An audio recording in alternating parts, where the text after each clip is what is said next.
of Palisades Village, our beloved Palisades Village, and our events committee. And in honor of Valentine's Day this week, we have a compelling presentation titled Romance Among the Artists. So few can resist the lure of romantic love, and especially not the artists we're going to meet today, for whom it sparked extraordinary creative inspiration. And here to tell you about them in just a minute is our gallery guide, Mary Ellen Michel. Welcome, Mary Ellen. Thank you. Let me give you just a little bit of background about Mary Ellen. It's quite extraordinary. She comes to us by way of Docent, and that's an independent group of experienced docents and lecturers in various DC galleries and beyond. She has a rich and eclectic background. She has a PhD in anatomy and neuroscience.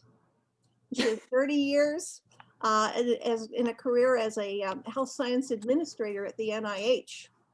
In addition, she spent years studying and teaching and presenting and docenting at Ali at American University, the Smithsonian National Portrait Gallery, the Hirshhorn Museum and Sculpture Garden, to name just a few.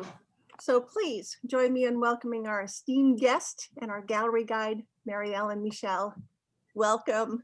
Thank you. Thank you very much. I'm going to now share my screen, which is always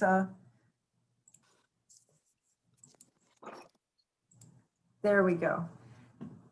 So thank you all very much for coming. And I am going to start off for our Valentine's Day tour, our romance tour, with two depictions of artists contributing to love, shall we say. The first is the Corinthian Maid, and the painting by Joseph Wright is at the National Gallery.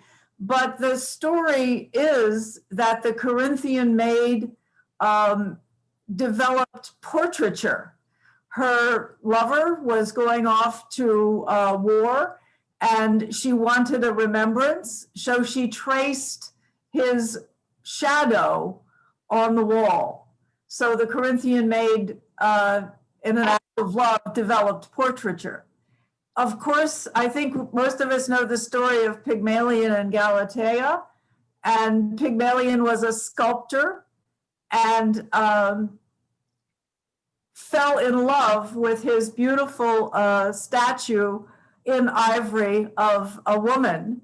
And after several sacrifices to the goddess Aphrodite, she turned Galatea into a woman. So Pygmalion, the artist, loved and lived happily ever after with his creation. I think it's wonderful. You also see Cupid in the background giving them a push along the way. So art and romance, if you hadn't already believed that, art and romance are closely linked. And I thought what I would do is just mention a few of artist couples, both of whom have contributed, and I narrowed it to 20th century art. And here we just have, I've included some examples, and I'm sure many of them you recognize. The first in the corner here, Elaine and Willem de Kooning, Yeah. of abstract expressionism, Georgia O'Keeffe and Alfred Stieglitz, Frida Kahlo, and yes, thank you, Frida Kahlo and Diego Rivera, Claudine or Camille Claudel and Auguste Rodin. Perhaps not a happy couple, but she was certainly in love and a very, very talented sculptor in her own right. Lee Krasner and Jackson Pollock. This is Anna Klumke and Rosa Bonheur. Rosa Bonheur, very well-known artist, was for painting horses. If some of you have seen in the Metropolitan the Horse Fair by Rosa Bonheur, she was very, very well-known artist, and Anna Klumke lived with her for the last 10 years of her life and painted this portrait of Rosa Bonheur. This last painting I think is very dear. It's by Philip Guston of his of his wife of 50 years, Musa McKim. And Musa McKim was a poet, but they had met in art school and both worked for the WPA as muralists. And at the end of his life, Guston painted several of these sort of sunrise, sunset portraits of Musa. So these are some of the artist couples that we are not going to visit today, but we are going to visit Robert and Sonia Delaunay, and they were a force, I suppose you would say, in early 20th century art, developing the genre known as Orphism. Orphism was a term applied by the poet and art critic there to define this type of art that used color, both color and shape or form, to delineate movement and excitement in the era of cubism, constructivism, etc. So Robert and Sonia Delaunay pioneered, if you will, the area of Orphism, and actually a subgenre of Orphism called separatism, specifically for them. And they also combined, if you will, art with a capital A, high art, and design, so that art became very broadly based. It was reaching out to everyday life.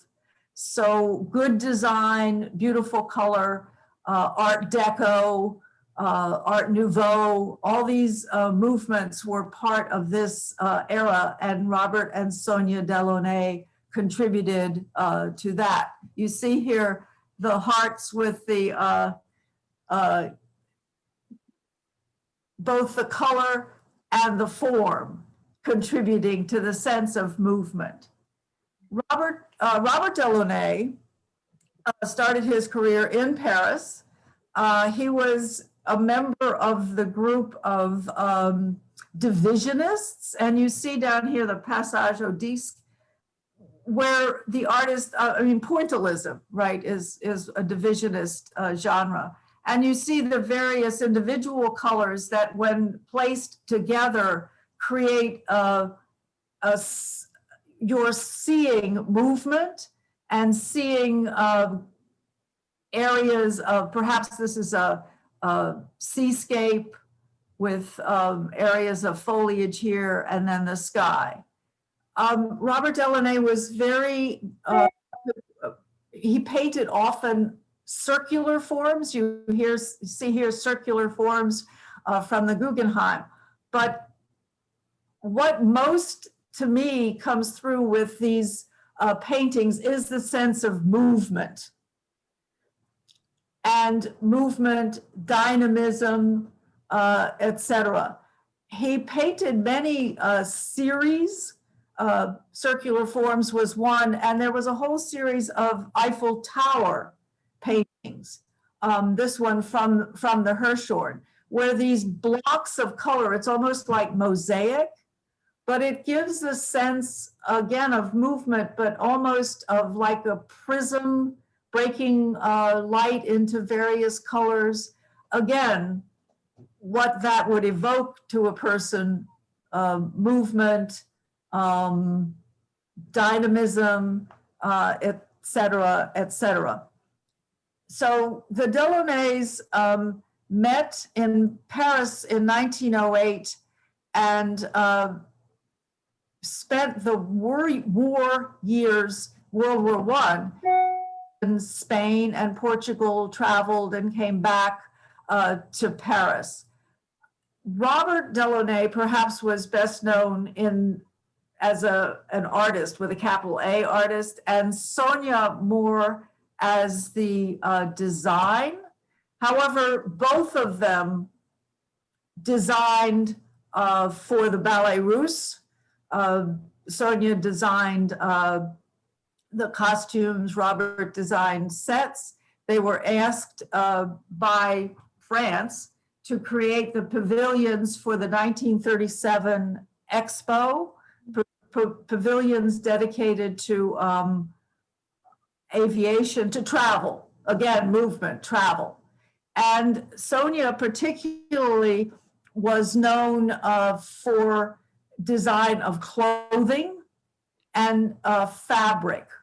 Her career was longer. This painting is from 1967. Robert died in 1941.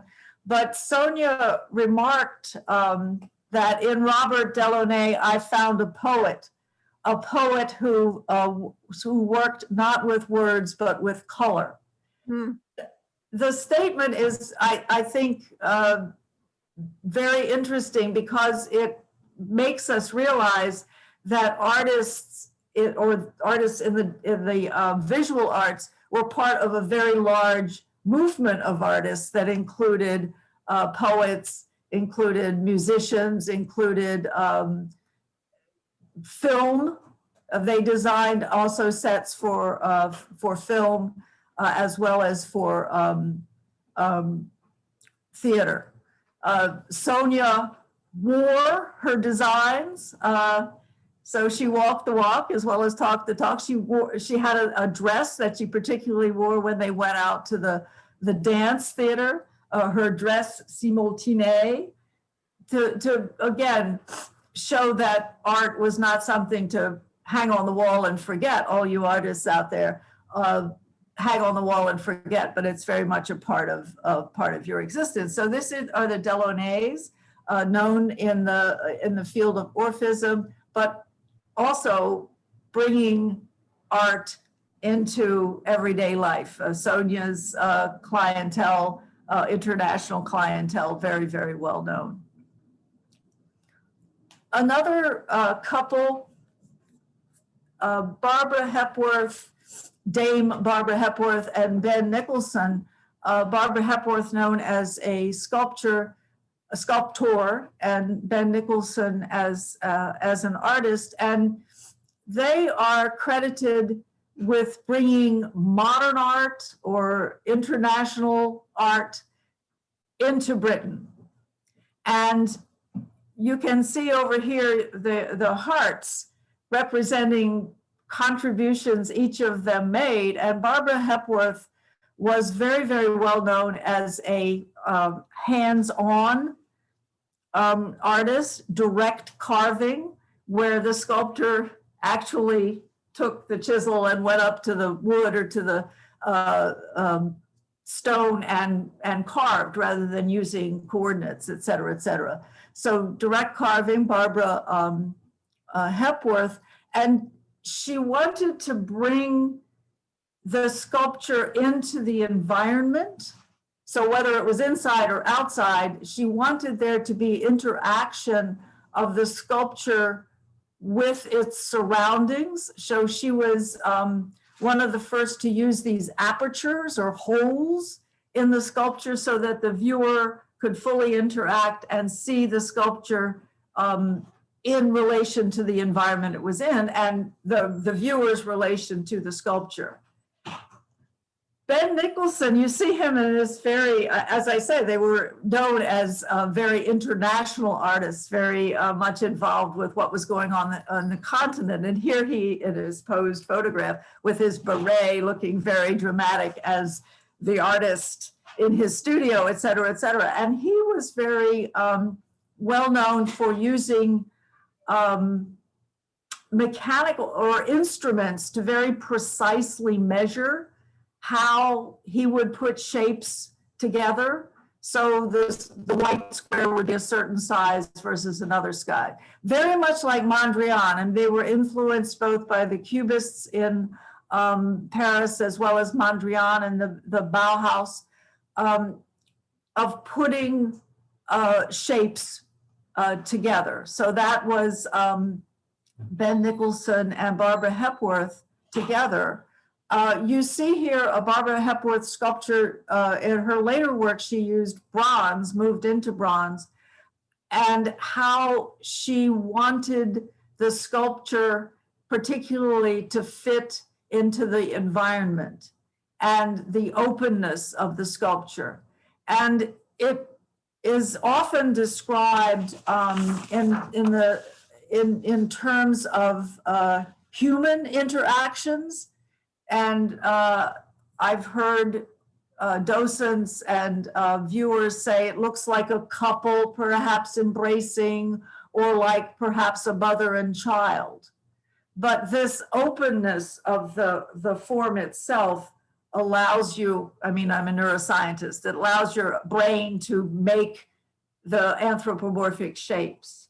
This sculpture below, you can see the various apertures, openings in the sculpture, and the use of the different colors. This is wood, to create an inside-outside and the relation of the object itself to its surroundings. Interestingly, Barbara Hepworth was not particularly a feminist artist. She had 4 children. She and Ben Nicholson had triplets. And she said, being a mother doesn't stop me from being an artist. In fact, it helps, indeed. And she and Henry Moore, I mean, they were, both Henry Moore and Barbara Hepworth studied together at Leeds and knew of each other, and some say had a rivalry, but very friendly. Went through a phase of depicting mothers and children, abstractly, but nevertheless. So Barbara Hepworth, very well known for opening sculpture. And she and Nicholson lived in an artist colony called St. Ives in the south of England during World War II. And it was really a place where young people went to study. Ben Nicholson, as a painter, sort of his influence or influenced by perhaps Hepworth, a little bit in the white painting, you can see almost a combination of sculpture and painting, of the three-dimensionality with the forms. And he was very well known, again, for non-representational works. So you just couldn't say, oh, yes, that looks like a building, or oh, yes, that looks like trees, or whatever. It was meant to be an abstract form, but the juxtaposition of the circles on white or the colored squares among each other was the painting. And he and Hepworth played off each other in that non-representational yet representational form. And Ben Nicholson came from an artist family. Both his parents were artists. He had uncles who were artists. His brothers were artists. He was married 3 times. All 3 wives were artists. His first wife was a painter. Barbara Hepworth was a sculptor, and his 3rd wife was a photographer. So he, throughout his life, was surrounded in all ways, romantic and otherwise, by art and artists. This Converging Forms from a later series, again, it's very difficult to say, oh, that looks like. He's very interested in the forms themselves being the work.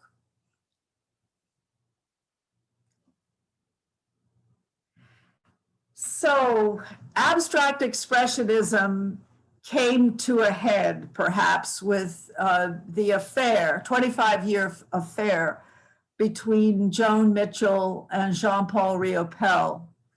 And there was an exhibit a few years ago called Un couple, all you French speakers, excuse my accent, Un couple dans la démesure, which means a couple in excess, or nothing in moderation. And that says it all for both Joan Mitchell and Jean-Paul Riopelle. And again, it was a romantic liaison, but it was hard living.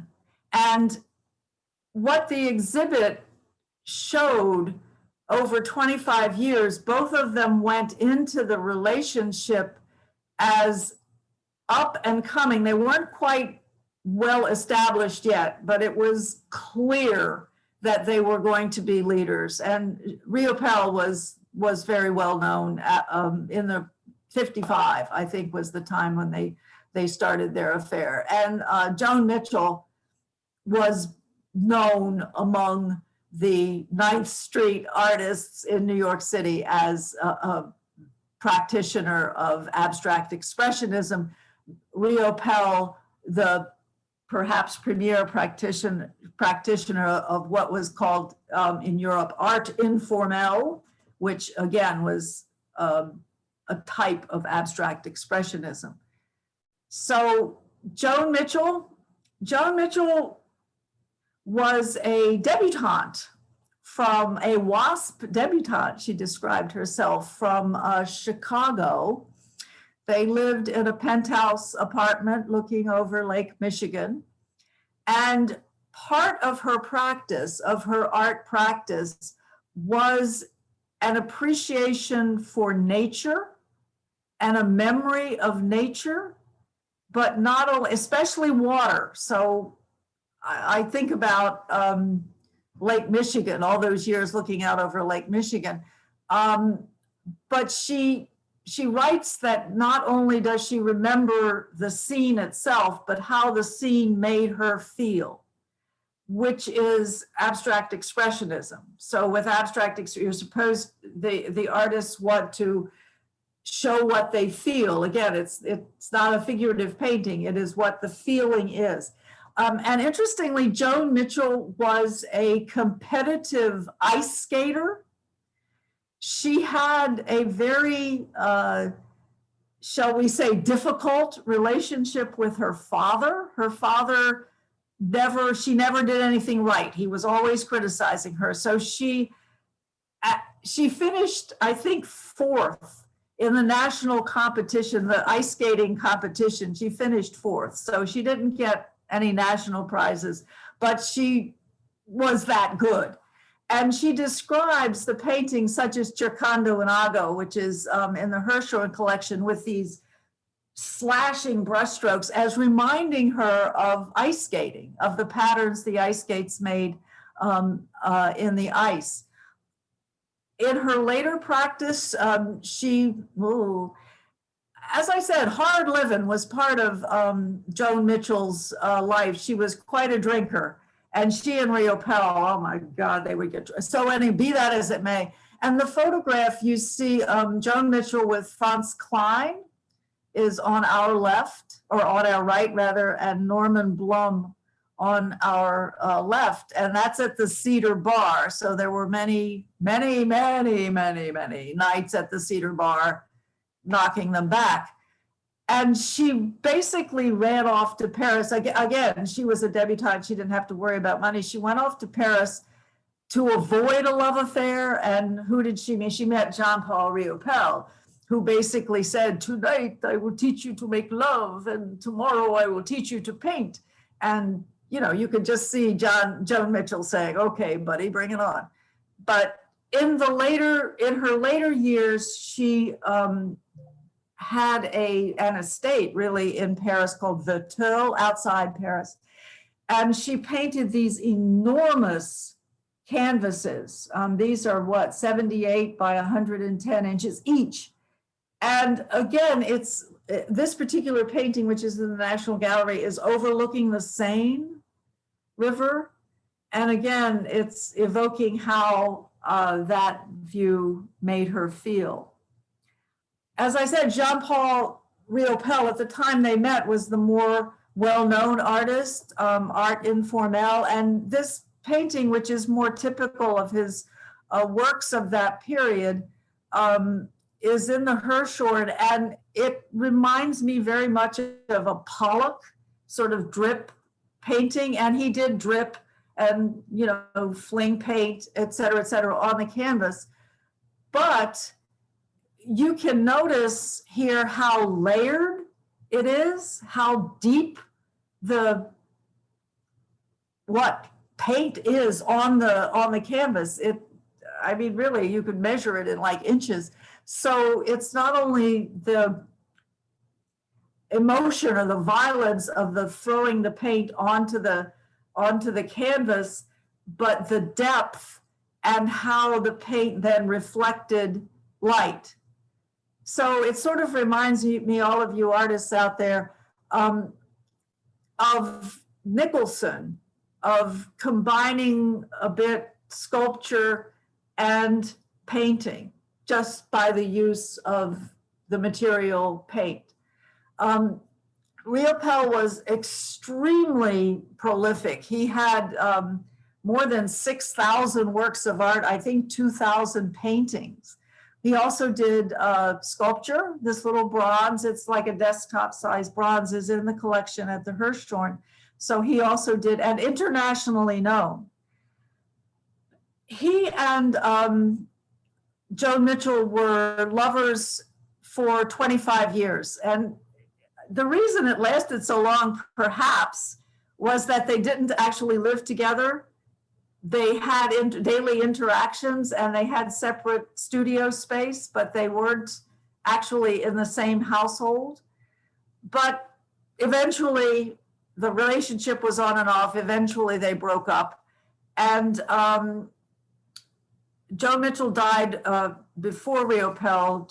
Joan Mitchell died in 1992, and he did this enormous series of acrylic on canvas, painting called L'Hommage à Rose Luxembourg.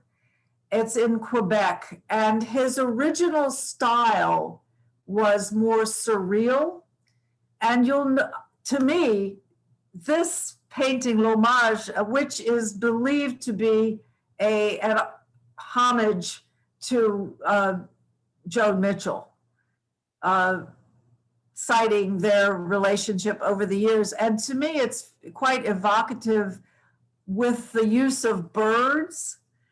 And birds are both resilient and delicate, like Joan Mitchell, perhaps. And again, this stretches in the museum in Quebec. I haven't seen the original, but it goes from one building to the other. It's 130 feet long, each panel 5 feet high, as a testament, really, to how important this person, Joan Mitchell, was in Riopelle's life.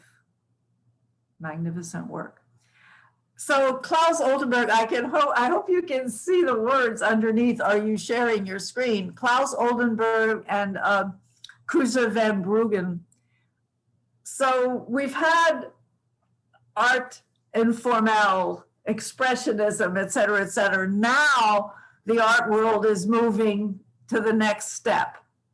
And part of the next step includes Klaus Oldenburg and Kruser van Bruggen. And they worked together. She was his second wife, and he her second husband. And they worked together for over 20 years. She was a sculptor, but she was best known as a museum director and as she wrote about art. She was on the various panels for the Biennale, for various international art shows, et cetera, et cetera. And Klaus Oldenburg is believed and given credit for being one of the pioneers of pop art. And you see him walking down the street in the photograph, walking down the street in New York, carrying one of his soft sculptures. And I love the reaction of the woman saying, oh my goodness, here it comes. And one of the quotes, so there was a recent show at the Hirshhorn, perhaps some of you saw it, called Manifesto. And there was a movie with with each of the various manifestos. And for the manifesto on pop art, it was a statement written by Klaus Oldenburg. And he basically said, I want an art that doesn't sit on its ass in a museum. So I want to get, again, like the Delaunay's and Hepworth, et cetera, I want to get art out of the museum and into the public space. This mouse, it's called Geometric Mouse, is at the Hirshhorn. And this is what Klaus Oldenburg, the type of work he was doing when he met Kusha van Bruggen. So it's a large sculpture. It's maybe 10 feet by 14 feet or whatever. And it is a head of a mouse. And the story is that it reminded him of Mickey Mouse plus movies. So it's a combination of a cartoon character and the new medium of movies. But he believed, again, you should not have art only inside the museum, it should be outside. And here he is with one of his soft sculptures on the roof of a Volkswagen, and he literally drove it around LA. And one of his sojourns was to drive out on the runway of an airport. Say, get off the runway, Klaus. So again, what he was doing when he met Kusha van Bruggen was this idea of bringing sculpture specifically out into the public. And Kusha said, okay, Klaus. They actually met when she was the curator at the Stedelijk Museum, and there was a retrospective, and they collaborated later in redoing one of his sculptures in the Netherlands. So when Kusha got involved, they went big. They went very big.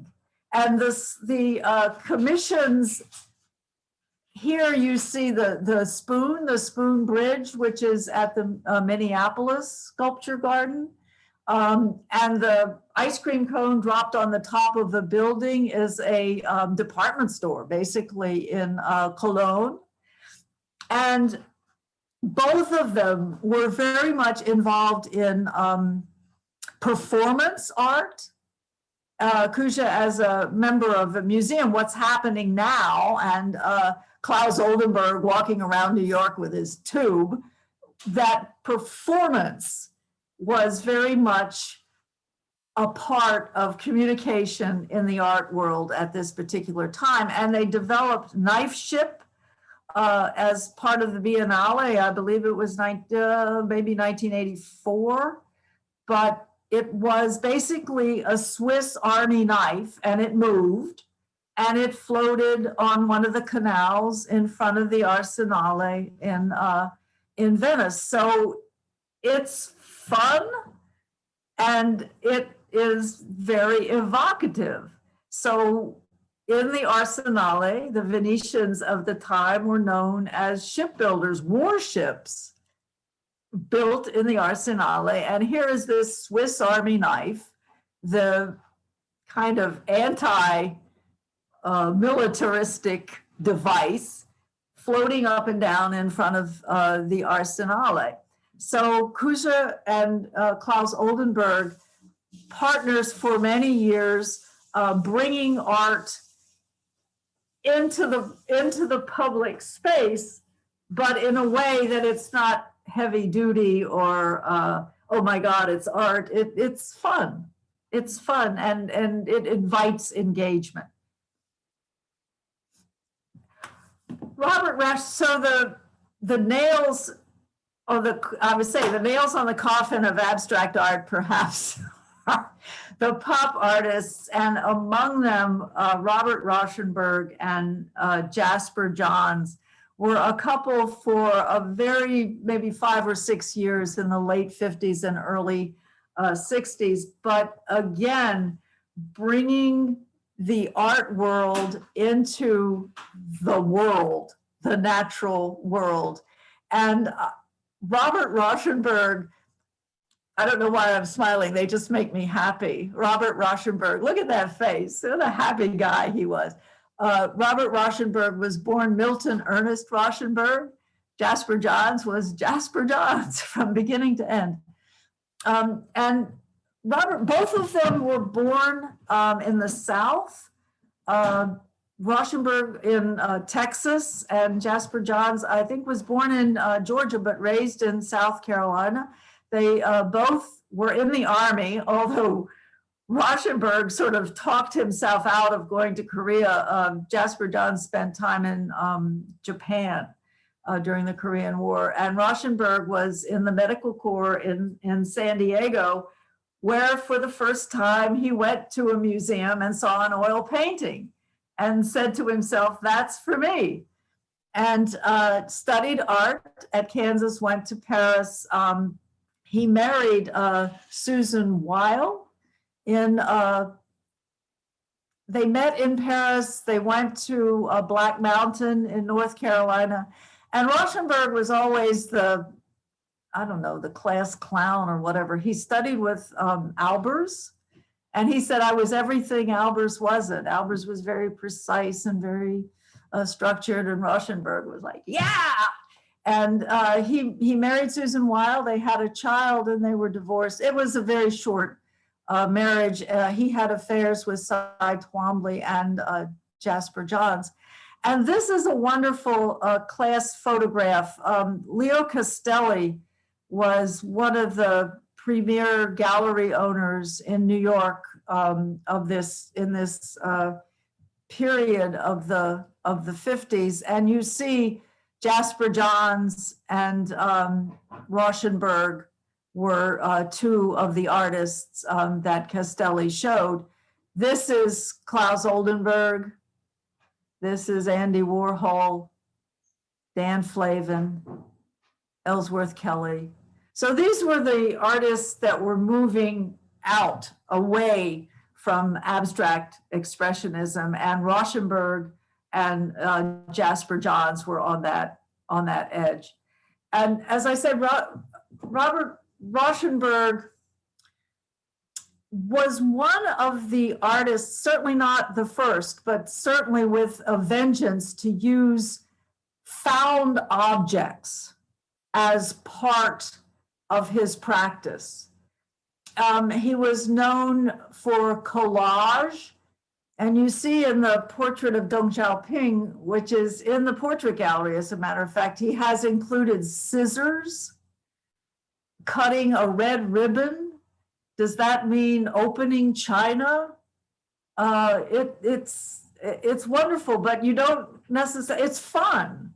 I mean, cutting the ribbon, opening, I mean, come on. He also did a series of feed bags or chow bags. All you pets out there, I don't know if Purina Chow is in your lives, but Rauschenberg did a series of chow bags. And this one is goat chow. And then we move over here to one of the most famous, he called them combines, but it's a goat. It's a stuffed goat with a tire around it. And you say, Robert, this is a photograph of Rauschenberg in his studio with the goat and the tire. It's called Monogram. And it's one of the iconic pieces of, it's not arte povera or not serious. I'm sorry to be laughing, but it's like hilarious. It's fun and yet it's serious at the same time.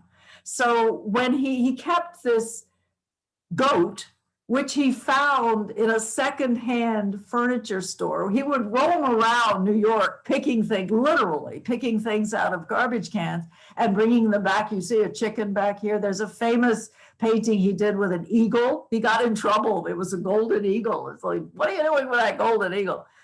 But he acquired this goat and brought it to his studio and said, I'm going to make a work of art out of this. He put a tire around it and he said, oh yeah, now it makes sense. It's called Monogram. And to a certain extent, it reminds me, what is the Brooks Brothers with the golden fleece, the goat with the, being hoisted up. But down here, there are all sorts of collaged, he's painted the face of the goat, and there are collaged pictures on the plinth. There's a tennis ball out the back end of the goat. So there's layer after layer of meaning that you can pull out, if you want to say, from this piece. But you can also say it's a goat with a tire around it. So this is, you know, if there's genius in what Rauschenberg does, this is the genius of taking objects. So one thing about art, they become art, the work of art becomes very, very important. So the work itself, if it's the Mona Lisa or, you know, whatever, that work of art becomes a part of civilization. So what Rauschenberg is saying, well, what about this goat? This goat now becomes iconic. So like Arte Povera and like the fountain by Marcel Duchamp, the object, the urinal, the stuffed goat becomes important. So, I mean, how cool is that? Now, Jasper Johns is still alive. Jasper Johns' works of art sell for hundreds of millions of dollars.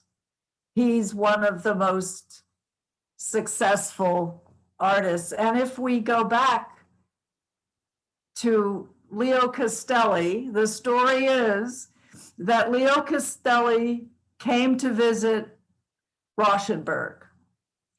And while he was in Rauschenberg's studio, Jasper Johns was there. And probably Rauschenberg said, oh, Jasper's studio is just downstairs. You can go down and see some of his works. And Leo Castelli went down and said, stop the music. Jasper, all of a sudden, Jasper Johns got the one-man show at Castelli's gallery.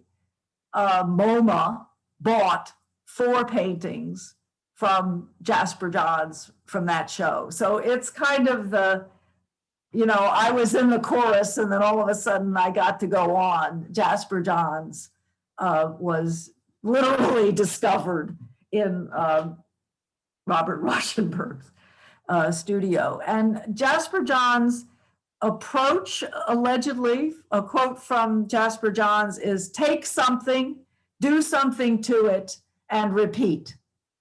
And we know Jasper Johns' work, the numbers. This particular piece is in the Hirshhorn, the flag. There are a whole series and series and series of flags. He also did posters. This poster is from the Cooper Hewitt. You notice I say it's a bullet hole, but it's, you know, a hole in the flag. And of course, here's a photograph of Jasper Johns with the targets. So Jasper Johns, one of the people that changed, excuse me, getting all worked up about Jasper Johns, one of the people who changed art, not only American art, but international art, and what could be done. And I don't know, to me, both Rauschenberg, all the way back to the Delaunay's, it's fun.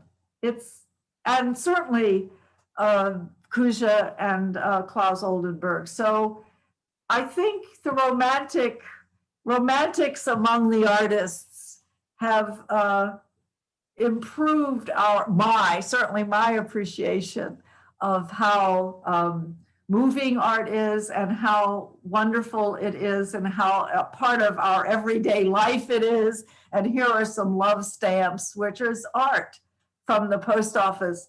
2 art couples who were moving and shaking until very, very recently. This is Jean-Claude and Christo, who won better with Klaus and Kuja, and encircling islands and running fences across and changing Central Park, et cetera, so wrapping the Reichstag, et cetera, et cetera.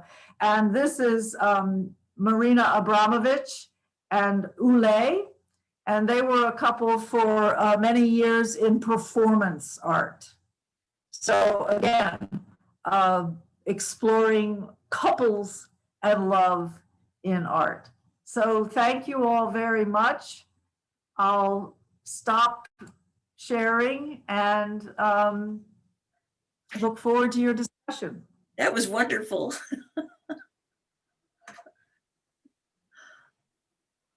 You will have to unmute yourself before you speak.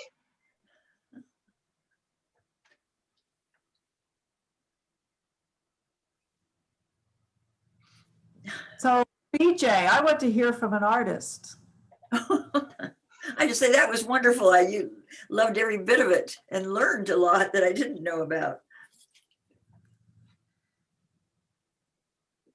Well, I have to go and read more about, honestly, I could not find that much about Jean-Paul Riopelle. And I know that he was a very important artist during the 50s and 60s, moving into the 70s, et cetera. So I want to read more about him. I didn't know anything about him either. And I had read about a year ago, the 9th Street Women book, Oh, yes. which if anyone is interested is Ninth a fabulous book. It's 900 pages, it's a lot to read, but it's a great book. But they talk a lot about, of course, Joan Mitchell, and there was nothing that I remember about their relationship. It was odd. Well, yeah, and that's, he was French Canadian and moved to Paris, and he presented himself as the wild Canadian. I always thought of Canadians as kind of laid back, but you know, he was the mountain man or whatever, and he was I was about to say arrogant bastard, but he, well, you know, he was well acquainted with his worth. And I mean, Joan Mitchell in her lifetime was one of the 9th Street women, she and Helen Frankenthaler, who became famous and wealthy as an artist. And it's Frankenthaler and Mitchell today who, you know, bring the big bucks. And another couple, if you remember 9th Street Women, was Helen Frankenthaler and Robert Motherwell. Right. Were married. And Helen Frankenthaler and, what was his name? Barney, the critic for the New York Times. Yeah. Greenberg? Clem Greenberg. Yeah. And also the 9th Street Women depiction of the relationships of these people, it was, as you said, a really wild time. There was a lot of heavy drinking and partying around and people living together, and Krasner and all these people having affairs. It was pretty crazy. It was, yeah. And Jackson Pollock and Lee Krasner, another very, very important couple. And I mean, Lee Krasner, there would be no Jackson Pollock, if you ask me, if it weren't for Lee Krasner, because she focused him and she promoted him. The other thing about the Delaunay's, et cetera, it was the art world. It was not only artists or visual artists, painters talking to painters, poets. It sort of reminded me of the, if any of you are opera fans, La Boheme, with the artist Garrett, of the poor starving artist. There's a musician and a philosopher and a poet. And Mimi, of course, is a seamstress, et cetera, et cetera. So that's what it was like, that these art movements included John Cage and Merce Cunningham were very much a part of the Rauschenberg, Jasper Johns group. Both Jasper Johns and Rauschenberg designed sets, designed costumes. You can't say design music, composed music for Cunningham and John Cage. So it was their life, their lives.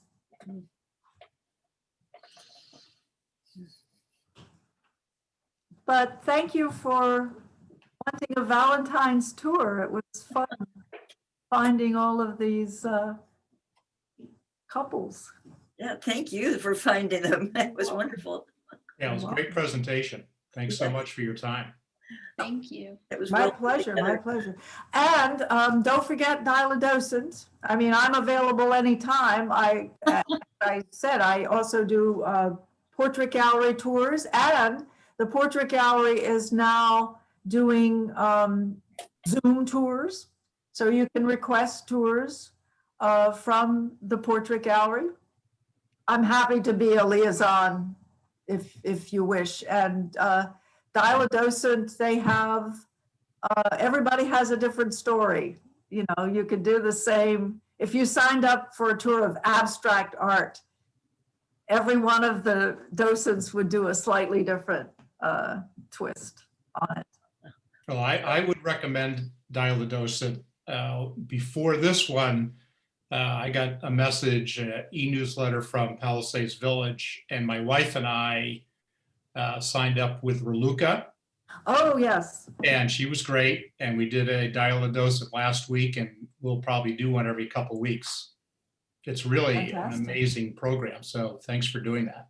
So you can do, and as John can certainly testify, Docent will do one-on-one if you would like to have a smaller tour. And I mean, there are many docents, and they're all wonderful, or they will do a group. So if Palisades Village wanted to partake, or individuals. I have a Well, question during I'd like to COVID, ask. it's really amazing to have a chance to meet someone who, you didn't know before, and you're talking about something that you love, art. So it's a great way to get to know people. Mary Dan, Ellen, did you have a this- question? Yeah, I had a question. I just wanted to ask. You mentioned a couple of times that your background was in medical sciences, medical administration, and so on. And I wondered how you became so interested in art and became, that sort of seems to be your passion now, and not the medical sciences. Well, I could give you a neuroscience talk if you wanted me to be passionate I about would like that. science, but I was a visual scientist. I was a morphologist. I did electron microscopy, and it's gorgeous. And if you look at fMRI, MRI, especially the new techniques where they're colorized, it's abstract art. Well, I would love to was see a always- presentation on that. Yeah. Yes, let's have that. Sure. Mary Ellen, this was delightful. Can you hear me? Yes, Jude, I Good. can. Thank you. This was just delightful. Are there other themed presentations that the docents do? They do. So I'll talk about Mary Ellen first. For the portrait gallery, I do a tour on the First Ladies exhibit. I do a tour called Women Artists. So it's women artists and women sitters. The kind of combination is like Amy Sherald and Michelle Obama. So as many of those combinations. I do a shorty on Ulysses S. Grant. I have highlights, and I have a tour on scientists, portraits of scientists. So I do those. Then at Docent, you can request anything. I mean, some of these women, one of them was a docent for 20 years at the Whitney. I mean, they have, you say, I want a tour on so-and-so, on Andy Warhol, and they'll put it together. I can do Philip Guston. I can do Klaus Oldenburg. We have tours on abstract art, women artists, BIPOC, Black, Indigenous, and people of color. It's Black History Month. If you would like a tour on Black artists next month, or is it next month? Oh my God, it's next month, is Women's History Month. So This women month. or women artists. So abstract art, Black Indigenous art, art and social change is another one they do, and women artists. But as I said, within that, like my abstract art, I could do painting and then sculpture. So, and all of the docents have a slightly different take on things. So, I see Carolyn taking notes. Erica, I trust you are too. I would love to the artist ones also wonderful, but I'd also like to hear the one on scientists. Yes, yes. That would be well, really- that, I mean, I can certainly, if you would, I can just let me know, Carolyn, and I can contact, I could do it for you, but we can go through- Sorry, I didn't hear. why don't we go through the portrait gallery and, you know, they can set that up and I'll use their slides with portrait gallery sitting. Carolyn, you need to unmute. Carolyn, we can't hear you. We will definitely be back, Mary Ellen. My pleasure, my pleasure. And for you who want to hear about, I had a whole course for Ollie, Osher Lifelong Living at American University on art and neuroscience. Art and Ah. science. So, and the criticism I received was there's too much neuroscience. So, I would like that one. Art and Okay. neuroscience. Great. Yes, too indeed. much neuroscience. Well, this has been just exhilarating. Okay, Mary Ellen. thank you so much. It was so nice meeting you all. Thank you. you. This I was do lovely. hope to see you individually or together again. Thank you so much. We will all be back, I think. Carolyn. Yay, and Carolyn and Erica, thank you. Thanks, Great. Carolyn Great. and Erica. Thanks, Thank Prince you. Lady. Bye-bye.